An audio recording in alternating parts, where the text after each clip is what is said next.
ನಮಸ್ಕಾರ ವೀಕ್ಷಕರೇ, ತಮ್ಮೆಲ್ಲರಿಗೂ ಕೂಡ ನಮ್ಮ ಚಾನಲ್ಗೆ ಆತ್ಮೀಯವಾದ ಸ್ವಾಗತ. ಬನ್ನಿ ವೀಕ್ಷಕರೇ, ಇವತ್ತಿನ ಚಿನ್ನ ಹಾಗೂ ಬೆಳ್ಳಿಯ ಬೆಲೆಗಳು ಯಾವ ರೀತಿ ಇದೆ, ನಿನ್ನೆಗೆ ಹೋಲಿಕೆ ಮಾಡಿದ್ರೆ ಇಂದು ಕಡಿಮೆ ಆಗಿದೆ ಅಥವಾ ಜಾಸ್ತಿ ಆಗಿದೆ ಅನ್ನೋದ್ರ ಬಗ್ಗೆ ಸಂಪೂರ್ಣವಾಗಿ ಮಾಹಿತಿಯನ್ನು ತಿಳಿದುಕೊಳ್ಳೋಣ. ಅದಕ್ಕೂ ಮುಂಚೆ ವಿಡಿಯೋಕ್ಕೊಂದು ಲೈಕ್ ನೀಡಿ ಮತ್ತು ನೀವಿನ್ನೂ ನಮ್ಮ ಚಾನಲನ್ನು ಸಬ್ಸ್ಕ್ರೈಬ್ ಆಗಿಲ್ಲ ಅಂದರೆ ಮರೆಯದೆ ಸಬ್ಸ್ಕ್ರೈಬ್ ಆಗಿ. ಮೊದಲೇದಾಗಿ ಇವತ್ತಿನ ಬೆಳೆಯ ಬೆಲೆಯನ್ನು ನೋಡುವುದಾದರೆ, ನಿನ್ನೆ ಪ್ರತಿ ಒಂದು ಕೆಜಿ ಬೆಳೆಗೆ 1,28,000 ರೂಪಾಯಿ ಇದ್ದಂತಹ ಬೆಳೆಯ ದರವು ಇಂದು ಪ್ರತಿ ಒಂದು ಕೆಜಿ ಬೆಳೆಗೆ 1,27,000 ರೂಪಾಯಿ ಆಗಿದೆ. ನಿನ್ನೆಗೆ ಹೋಲಿಕೆ ಮಾಡಿದ್ರೆ ಇಂದು ಪ್ರತಿ ಒಂದು ಕೆಜಿಯ ಬೆಳೆಯ ದರಗಳಲ್ಲಿ 1,000 ರೂಪಾಯಿಯಷ್ಟು ಇಳಿಕೆ ಕಂಡಿದೆ. ಇನ್ನು ಈ ದಿನದ 24 ಕ್ಯಾರೆಟ್ನ ಚಿನ್ನ ಗಟ್ಟಿ ಚಿನ್ನದ ಬೆಲೆಯನ್ನು ನೋಡುವುದಾದರೆ, ಪ್ರತಿ ಒಂದು ಗ್ರಾಮ್ ಚಿನ್ನಕ್ಕೆ 10,838 ರೂಪಾಯಿ ಇದೆ.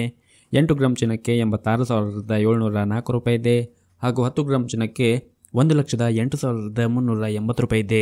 ಇನ್ನು ನಿನ್ನೆ ಇದೇ 24 ಕ್ಯಾರೆಟ್ನ ಚಿನ್ನ ಪ್ರತಿ 10 ಗ್ರಾಮ್ಗೆ 1,08,490 ರೂಪಾಯಿ ಇತ್ತು. ನಿನ್ನೆಗೆ ಹೋಲಿಕೆ ಮಾಡಿದ್ರೆ ಇಂದು 24 ಕ್ಯಾರೆಟ್ನ ಚಿನ್ನದ ಬೆಲೆಗಳಲ್ಲಿ ಪ್ರತಿ 10 ಗ್ರಾಮ್ಗೆ 110 ರೂಪಾಯಿಯಷ್ಟು ಇಳಿಕೆ ಕಂಡಿದೆ. ಇನ್ನು ಈ ದಿನದ 22 ಕ್ಯಾರೆಟ್ನ ಚಿನ್ನದ ಬೆಲೆಯನ್ನು ನೋಡುವುದಾದರೆ, ಪ್ರತಿಯೊಂದು ಗ್ರಾಮ್ ಚಿನ್ನಕ್ಕೆ 9,935 ರೂಪಾಯಿ ಇದೆ. 8 ಗ್ರಾಮ್ ಚಿನ್ನಕ್ಕೆ 79,480 ರೂಪಾಯಿ ಇದೆ.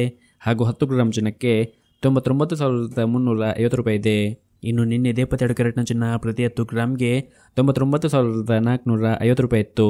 ನಿನ್ನೆಗೆ ಹೋಲಿಕೆ ಮಾಡಿದ್ರೆ ಇಂದು 22 ಕ್ಯಾರೆಟ್ನ ಚಿನ್ನದ ಬೆಲೆಗಳಲ್ಲಿ ಕೂಡ ಪ್ರತಿ 10 ಗ್ರಾಮ್ಗೆ 100 ರೂಪಾಯಿಯಷ್ಟು ಇಳಿಕೆ ಕಂಡಿದೆ.